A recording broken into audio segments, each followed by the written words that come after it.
welcome to the seventh episode of the Pepper Podcast. For those who are returning after a 1 week hiatus, welcome back. And if you are new, the Pepper Podcast covers a wide range of spicy events that occur in our daily lives. Two high school students tackle heated topics through discussion. I'm your host, Jay Mehta, and joining me is my co host, Andy Watananskunpan. And today's topic will be covering the war occurring in Ukraine and how conflict between Russia and its neighboring country has created widespread panic and drastic economic effects throughout the world. Due to sanctions placed on Russia, the ruble, which is Russia's currency, lost about 25% of its value to trade at 104 to the dollar at 12:15 p.m. Eastern Time, after plummeting as much as 40% on February 28th. Yeah. I would say that this is a pretty prevalent topic in our time right I now. definitely agree. I It- feel like this podcast is very long overdue. yeah. Literally every time you turn on the news, any news channel, it's always, especially in the US, they're always covering the Ukraine war Yeah. and like updating what Zelensky's doing, any Putin interviews, stuff like that. Hmm. And you know, it's kind of been like a ticking time bomb ever since like the Crimean War in 2014. Yeah. Ru- how Putin has showed interest in Ukraine and that Crimean region and kind of taking back former Soviet lands. Yeah. I feel like that's something important that we should mention, like how this all got there. And so after doing some research, it happened during like the Crimean, Russo-Ukrainian War of 2014. Yeah. I feel like that's something that's really important because that's really when Putin started to think of, hey, let's expand our borders beyond just Russia, take back, like you said, Soviet lands. And I feel like there's like it's not, I feel like there is this conflict between the idea of independence and how Russia is not recognizing Ukraine as an independent nation, which is similar to Taiwan and China, where Yeah. China does not recognize Taiwan as a legitimate country and still sees it as one of its own, while Taiwan, of course, thinks otherwise. And so I Yeah. feel like this is very similar, but this conflict has been going on for a good amount of time, and it wasn't fully, enacted upon. I feel like it was building, especially with Putin. He's trying to bolster their own economy, and trying Mhm. to rely less on imports from Western Yeah. countries. I feel like this was definitely planned for a long time. Um, but yeah, there's just a lot going on right now. I feel like um, it's a very crucial and calculated step that Putin did. We have to just wait it out. But so far, I feel like really, what what pushed Putin into wanting to um, wanting to have Ukraine as part of Russia. I feel like you could Yeah. answer that pretty well. So I think that from like a lot of analyses that I've read upon Putin's potential motives is that like he's worked as in the KGB. Hmm. He's 69 years old. He's almost 70. And so that makes him alive in Russia and a political power when the USSR was still around, right? Hmm. And so that means like what I've seen is that he kind of is unhappy with the stance that Ukraine has taken, Hmm. given NATO and the European Union. Yeah. And once Ukraine has support, so like given like positive sentiment towards joining NATO or the EU, Putin really was on high alert. Like we don't want um, an Eastern European country in that kind of organization because there was the Warsaw Pact versus NATO Yeah. back in During the uh, Cold War. the Cold War, and then the Russian Red Scare. We had all that. So it's always been a feud between Russia and then Western Europe. So what I've seen is that Putin wants to kind of annex, Hmm. which means make a part of their Hmm. country, Yeah. just like annex Ukraine, which is a former Soviet Union country or Yeah. area that was kind of liberated after the fall of the Soviet Union, Yeah. with just like countries like Lithuania, Estonia, Latvia. Hmm. Those countries were all part of the Soviet Union, except Belarus. yes, Belarus, except the main differences of those previously mentioned countries besides Ukraine are part of NATO. And the crucial thing that we need to understand about NATO and why NATO is such an important entity in this war Hmm. is that Article 5 of NATO states that if any attack, pretty much that any attack on a NATO country is an attack on all NATO countries. Hmm. It means that if Russia were to advance and attack any other NATO country, which Ukraine is not a NATO country, Hmm. mind that, any other NATO country, every single other country would pretty much have to be in conflict with Russia, which would mostly be a World War III situation. Hmm. But that's what I've seen. That's like Putin just wants to annex Ukraine because of just like it's the motherland of the Soviet Union and the Slavic people.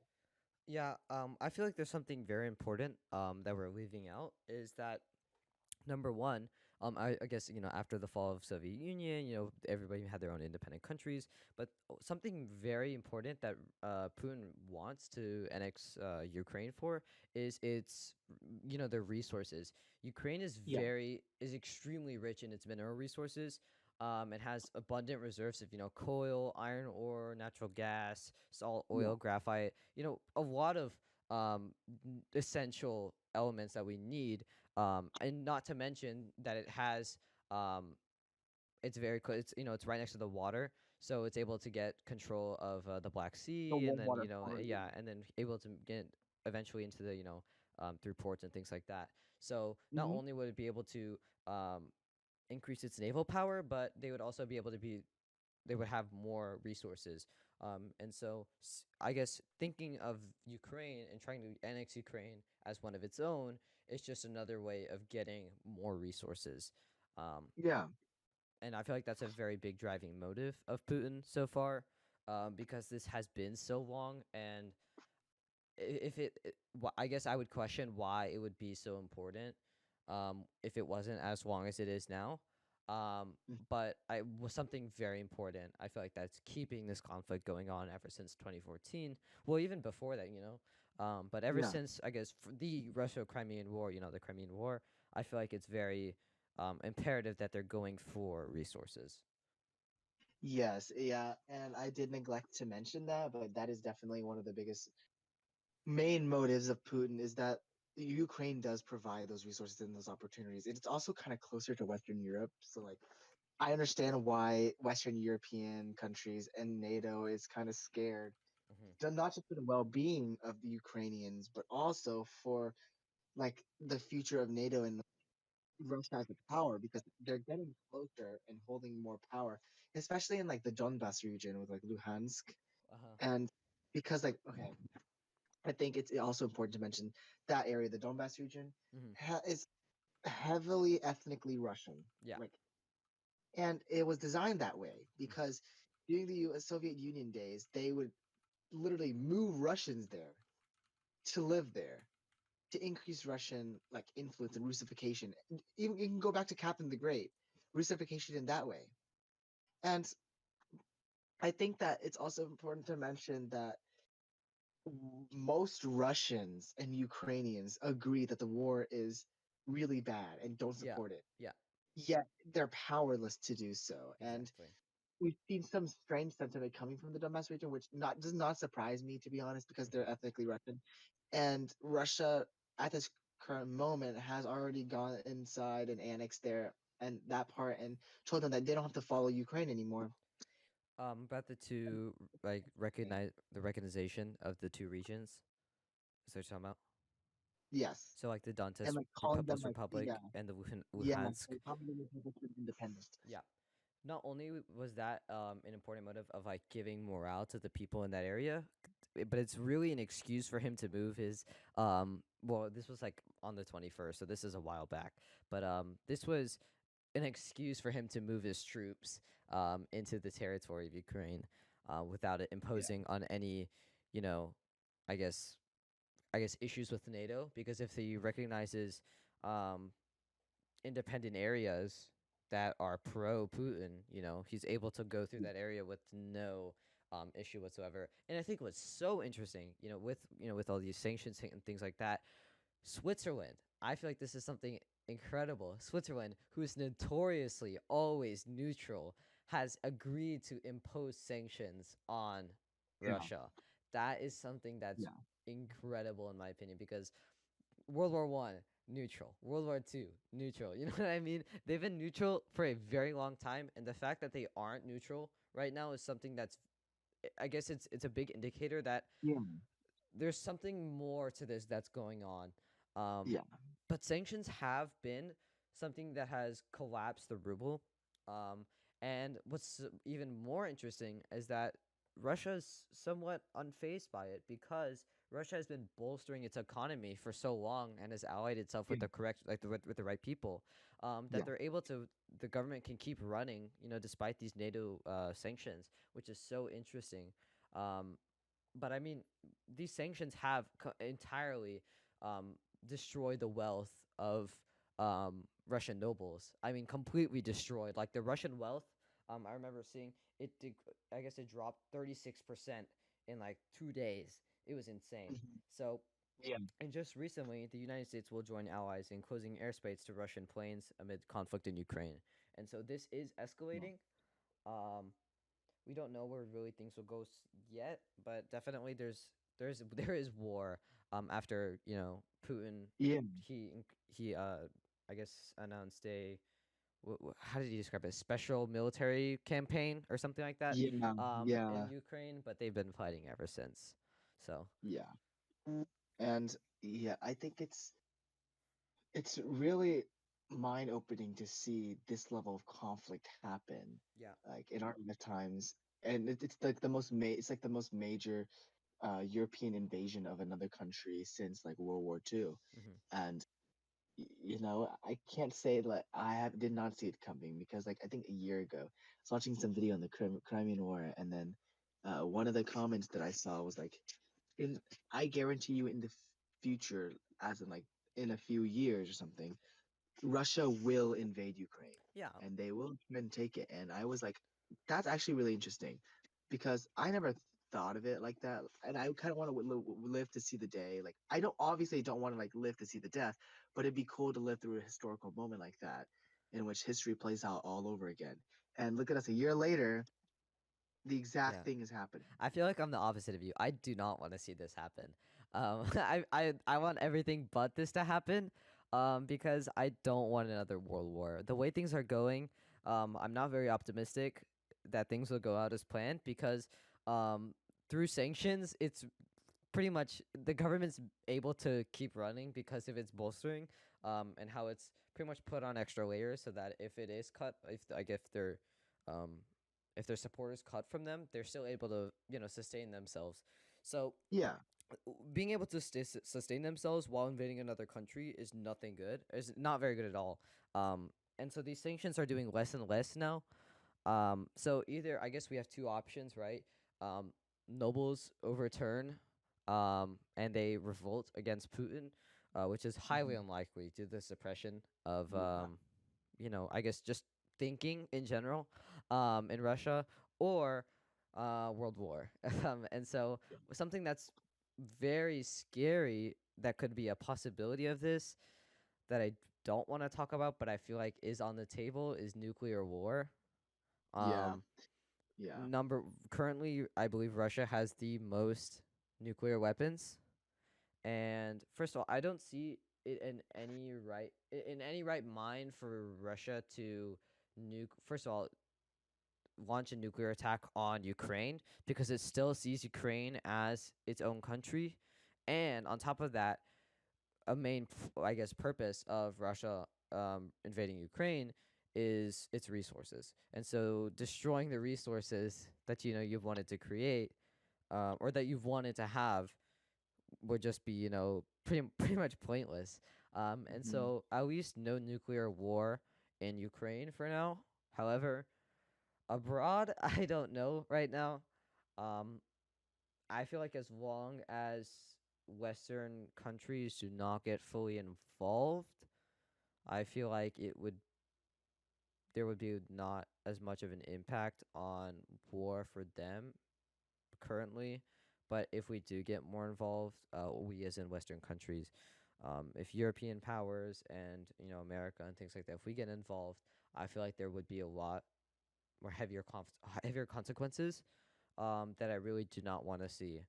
Um, Considering I don't see the purpose of fighting this big of a war, um, just yeah, for because like this all stems from greed. This is only all stemming from Russia wanting to annex Ukraine. And yes, I agree that is something that is horrible, but I do not want a world war to stem from that. yeah. And what I meant, I did not mean like obviously I do not want a world war. I Yeah. do not want more people to die. I just thought it was really intriguing to see history play out the way that it has, and to Hmm. see that when people say history should not repeat itself, that we should learn from our past. Obviously not, because this same thing is happening all over again in Russia and stuff like that. And like it's really intriguing to watch because like diplomacy is what I think diplomacy is more important than firepower and then our strong army. Yeah. And the fact that Putin is kind of making this move now, Hmm. and that one thread he said that like if any countries try to intervene with us when we They try to will invade Ukraine, face you will like, see like punishments that the history has never seen yeah, before or something, yeah, or consequences that history has never seen before. And I was like, that most definitely alludes to nuclear war. yeah. Most I feel definitely. like he was definitely leading to something other than just warfare. But I just I don't see a conclusion where it's happy currently. Yeah. Um, one side is definitely gonna lose a lot if conflict doesn't end quickly. I remember hearing something about Russia and Ukraine going to talk diplomatically pretty soon. I don't know if that happened yet or not. Okay, that already happened, and no conclusion was met at Oh, that. Like no breakthroughs at all. okay. So I feel like my prediction, um, and this is just a prediction, fighting would probably continue if it just plays out, just Ukraine and Russia, and then NATO sanctions and things like that, and maybe some support from, Western countries. I feel like the war, like this little war, would last maybe 2 weeks, and then maybe some diplomatic things will be met. That's Yeah. a more positive side. A more negative side would be we go into full on war, which is what I do not want to see. But Yeah. I guess we can move away from this because this is getting a little grim. We can move. I guess what's we talked about how greed is stemming from this. There are other examples, everywhere. Um, I see that like with France and Mali and things like that. Yeah. Yes. Yes. I think that because there was Operation Serval, which was a French operation that tried to go into Mali and kind of pretty much take care of and like eliminate a lot of terrorist groups or groups deemed terrorist groups in the Mm-hmm. country. Yeah. And you know, I think that when like I'm on TikTok sometimes, and so I'll look at like Ukraine v Russia. It's on my For You page everywhere. Mm-hmm. Ukraine v Russia war. And so I'm looking at it and I'm reading the comments and they're like, it's so awesome to see. It's so like it's so cool or like weird to see war literally play out on our phones and via social media and on TV in real life.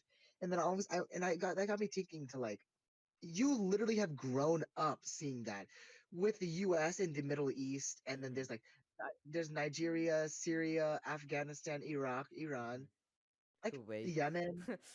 Kuwait. Yeah, literally that happens. But because it's the US and because it's a Western power, pretty much, kind of taking advantage and like causing conflict in a more third world country Yeah. or low income, like developing country, that's kind of like bad. Our eyes are kind of like we just bat an eye to that. It's kind of shied away. Yeah, I agree. Yeah, and But this it's is really good. yeah. I'm just gonna say it's really like disappointing because yes, they are different conflicts, and yes, they are both terrible. But it's kind of like the hypocrisy of the world where there's solidarity and unity for the people of Ukraine, which I support. Hmm. But where was that support when like there were hundreds and thousands of uh Iraqis or Afghanis getting bombed by the Yeah, US? yeah. So like, I guess going off that, there's been a lot of um similarities of like this kinds of conflict and wanting independence, not just in like modern day 21st century, but even in the 20th century. After post World War II, decolonization, where France would let some countries just off the hook pretty much, but like in other cases like Algeria, Algerian War was one of the most gruesome and horrid wars Yeah. ever fought between just a French war in general because it is so gruesome, um and so Algeria had to fight and fight and fight and fight for its independence, and it eventually gained it, but at the cost of hundreds, a lot of lives, which Yeah. is something that, like, there was 140,000 to 152,000 soldiers killed for Algeria, which is, I say, hefty, um because I mean it's 140,000 lives. These are Yeah, people, exactly.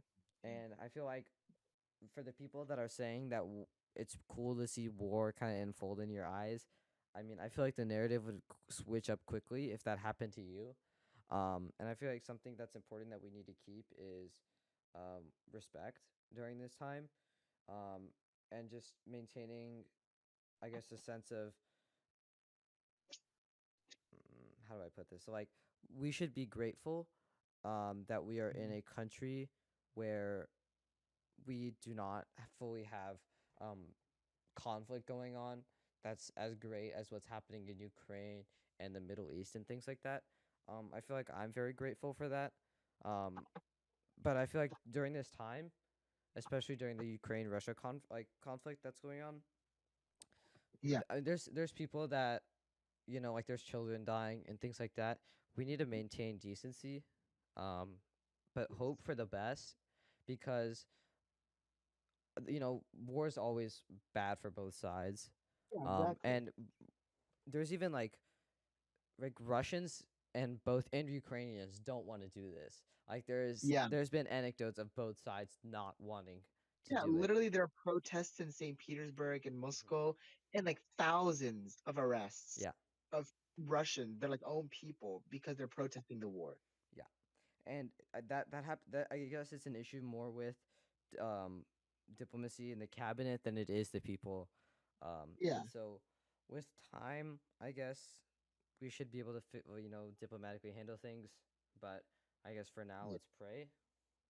yeah. Um, but yeah, Yeah, and I just finished reading an article that was reporting like Russian troops are reportedly puncturing holes in their own fuel tanks as an excuse not to go into conflict or like as morale decreases or something. yeah. I was like, wow, that is next level. Hmm. Like, do you know they're not doing it because do you know they're doing it because they're getting forced to do it, you know? Yeah, yeah. It's definitely a force. Like, I've seen like Russian soldiers like going on the road, and they're like, when Ukrainians ask him, like, why are you here, and they're like, I'm being forced to.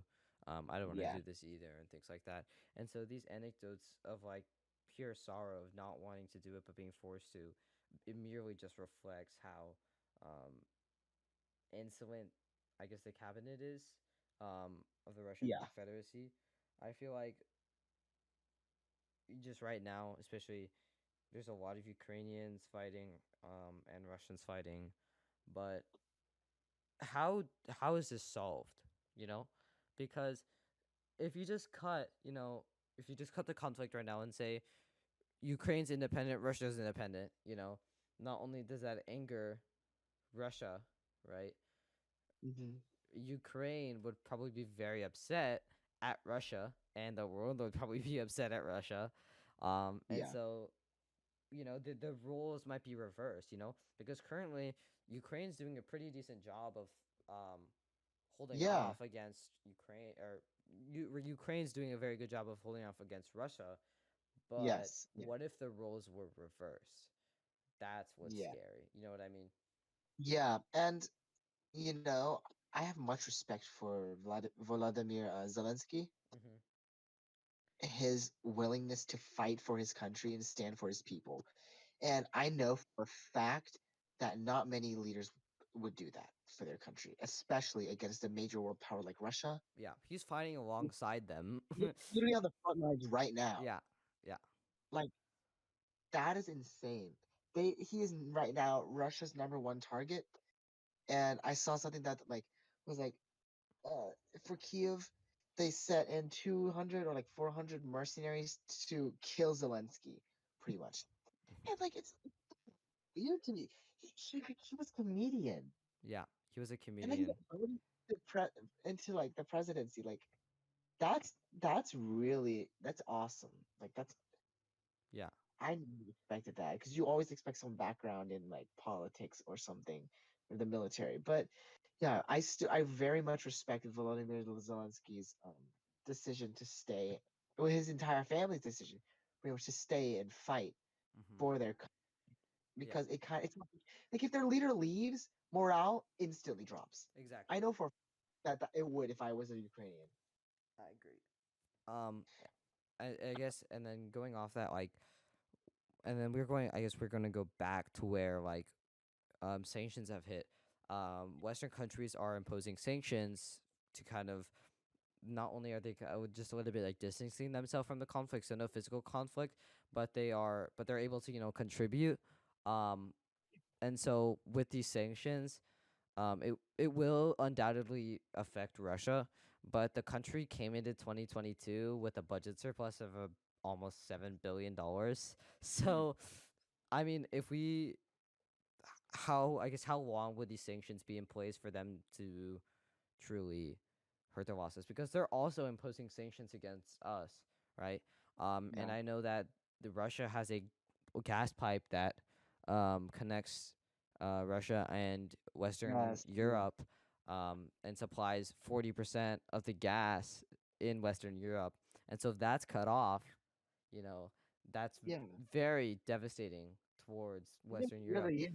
Like So if you go outside, you can literally see the price difference. yeah, yep, I definitely there's it prices have surged. I think there was like an order to not raise, to gouge prices by an extreme amount, Yeah. just because um it would cause extreme inflation and economic panic. But I mean, even in just in Western Europe, there hasn't Yeah. been fully a lot of retaliation by Russia.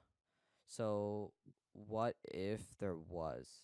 And that would affect Western Europe, um, United States. It would affect pretty much everywhere because we have, I guess, after World War II, we've become so interconnected, especially Uh-huh. through the internet and things like that, where banks are pretty much everywhere. Like it can be online, it could be whatever. So, freezing funds is, as long as you have the right stuff, you can do it. And so I know the Tennessee, one of the Tennessee rainy day funds actually got frozen. So it's been very Oh. difficult for the Tennessee government to access their funds. Well, because half of their funds for their rainy day fund um was frozen by Russian hackers. So Oh. this impacts a lot of people, not just Western Europe, not just Ukraine, not just Russia. It's definitely a lot broader than that. Um, and so Yeah. it's a big side of what side are you on. I feel like that's very important. Yeah. And like I was gonna say something about like we were talking about. Oh yeah, the U.S. actually imports more oil from Russia than like OPEC. Hmm. And I learned that today from my econ teacher, and I never really knew that. And because like like definitely that conflict has brought upon economic war against many countries in the world, but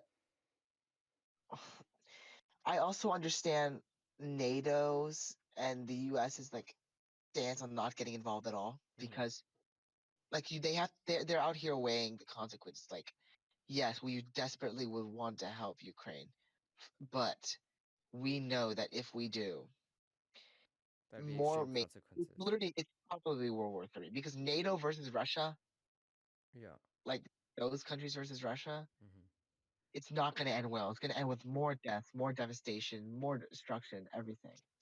Yeah, and I feel like, yeah, not only that, but I guess there's two sides to the story. I Yeah. remember I saw like a video of like Putin, and he said like, in like 2000 when he met with Bill Clinton, and asked, he was like, would you be opposed to Russia joining NATO? And Bill Clinton's eyes, this is according to Putin, so this is just a secondary source, but apparently Bill Clinton's eyes, like, yeah, like, were just completely open with shock. And so he didn't give a lot of details, but there has been conflict between Russia and United States, and it really just stems down to that: are we going to have a second Cold War? Is what's important. Yeah. And yeah, I do not want to ignore America's kind of role in the Ukraine-Russia war Mm-hmm. and the conflict that is with Ukraine and the US right now, because we have definitely exacerbated and made a lot of problems worse and made them about us to the point where they've also created animosity amongst other foreign nations. Mm-hmm. And I see it all over the news, not the news, because the mainstream news is pretty geared towards the American people. But like, I was looking at this one like Indian news thing on YouTube. It was so transparent, and the woman, she provided such an unbiased view, and it was really refreshing. And then I could see kind of both sides of the conflict, Mm-hmm. and how like a lot of Russians were told that the Russia is defending against NATO and the US's advances against Russia. Mm-hmm. And so all they were doing is defending by trying to attack Ukraine. But obviously, that's not what we hear, right? Yeah, So and I guess the importance of media is so important. Um, like the prevalence of how media can quickly, and from both sides, can just so easily manipulate information.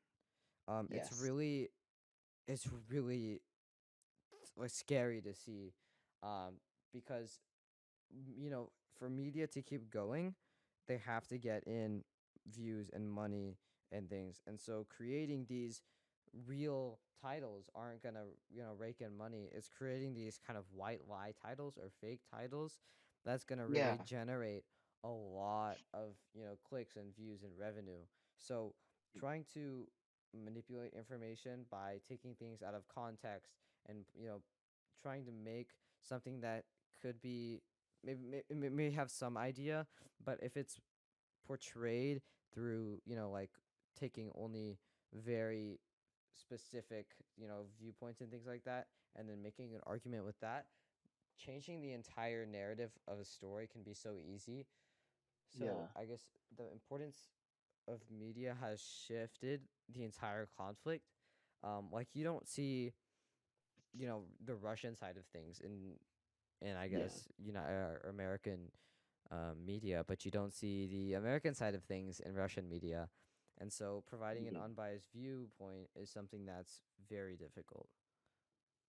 Yeah, I think so too, because media, as you said, plays an incredibly powerful role Yeah. in the perception, the public perception, Hmm.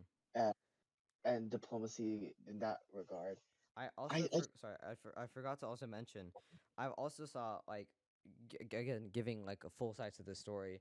Um, there was a Ukrainian, um, I guess it was like a train that was leaving Ukraine, uh-huh. and they would not let um African Afri- American or like black, African passengers yeah, to enter the train, um, yeah, I and so saw the that too. train left without them, which is something that's like that's so that has never, that won't be portrayed in media because it's something that conflicts with the viewpoint and the idea. And no, but that I guess in the other side of that is that it contributes to morale. So Yeah, providing a maybe, while though although it could be something that's um very biased and very meticulously, calculated, yeah, it could also be something that could positively affect countries as a whole by increasing nationalism and pride. yeah, I agree. And just going back to like the threat of that Russia poses to not just Ukraine but the rest of the world, pretty much. Hmm. Like the like denuclearization and like trying to take away nuclear weapons from countries or like sign a pact or something like that. That is a really, really difficult thing. I've seen people just say that. I'm like, you know, they're still going to find loopholes and ways to keep that because it's such a destructive form of, well, warfare that, like once you get to that point, you can't really go back. It's like it's so hard to take back. Yeah, I definitely Yeah. agree. It's Yeah. just there's so much going on right now. I just don't really know how things will plan out or pan out. Um, First of all, Yeah. I feel like what we can do as citizens is if we see things that could develop that needs change, it'd be best to consult your local lawmakers. Um, Yeah. and this is not for war or anything. Just if you'd like to see Yeah. change in your Yeah. community, be the change. Um, Remember, we vote. For those of voting age, you vote who you want to see in office and who you see best reflects um, your community. And so, number one, engaging your or just performing your civic duty in voting is important. Number two, Yeah. um, trying to petition for laws for your lawmakers. Um, you are the voice of your community, and so trying to bring that to lawmakers that can support that and bring that through um, to your state government is important, or your local government. Mm-hmm. And other than that, I mean, just try to be optimistic right now. Um, I'm trying to be Yeah. optimistic. Hopefully, this can end Yeah. soon. I wish it can end Yeah. very soon. I hope the fighting Me too. ends. I personally don't like conflict, um, but I feel like we just can't avoid war. Um, Yeah. but Yeah. That's just part of human nature. yeah, so let's pray it And ends I think soon. Let's pray yes. there's as few casualties as possible. Um, And that the conflict will come to an end very soon. yeah, yeah, I think like the most responsible thing for us who aren't necessarily directly affected by the war hmm and like people like us is to educate ourselves on the topic and not the kind of like I agree. not to make the conflict about us because I And not see a only lot of that, but in an unbiased way. yes in an unbiased way because oftentimes it is shaped by the media and we get misinformation. We want to see the whole picture and get informed in that way so we can have philosophical and uh, fruitful discussions about course of action and what's going on Yeah, and how history is playing out right now. I agree. I agree. Yeah. Taking because it's so I guess especially with our generation is they can be we can be very easily swayed by information that's on like social media sources like TikTok and Twitter and Instagram and I don't Yeah. think anybody on in Gen Z's on Facebook, but Yeah. these social media sources um directly are our news sources because very few Gen Z people watch the news. They Yeah. only get their information from, social media. And so Yeah. if social media does not provide adequate information, and that's true, and that's unbiased, um, that's that I guess that reflects how that's just a reflection of how we have prepared our generation for failure. Yeah. Showing people one side of the story is very unfair. I feel like if you're going to present a conflict to somebody, give them both sides and let them choose for themselves what they think is right. But if you create a perception for somebody, you're only creating badness. You're not creating actual thought. You're Mm. presenting what you want them to see. So, I guess definitely trying to educate yourself about what's going on, not just about Ukraine, but just about anything um, you can. Trying to educate Yeah. yourself about your society and how you can improve your society, what's going on in the world. That's important. And I feel like as we move into the future, because I don't know how this is going to pan out, I can't read the future, but Yeah. it's just we just have to really understand what side do you think is truly right. Um, Yeah. but yeah, And even if there is no side that's truly right, yeah, it's important to be aware of things that happen so that uh, we can kind of relate these topics to other world issues, similar world issues, hmm because sometimes there are a lot of things that are shared and similarities that can be found within a lot of these like conflicts and wars. And yeah, education is key. yeah, It's very important, and especially when it comes to things that pretty much kind of go on in our lives and could dictate the lives of people we know and Mm-hmm. the future of the world as we know it. I agree. Yeah. And with that, our discussion comes to an end. We thank you for listening and hope you'll stay tuned for future episodes. Don't forget to follow the Pepper Podcast on Instagram, Spotify, Apple Podcasts, and YouTube. Thank you. Thank you.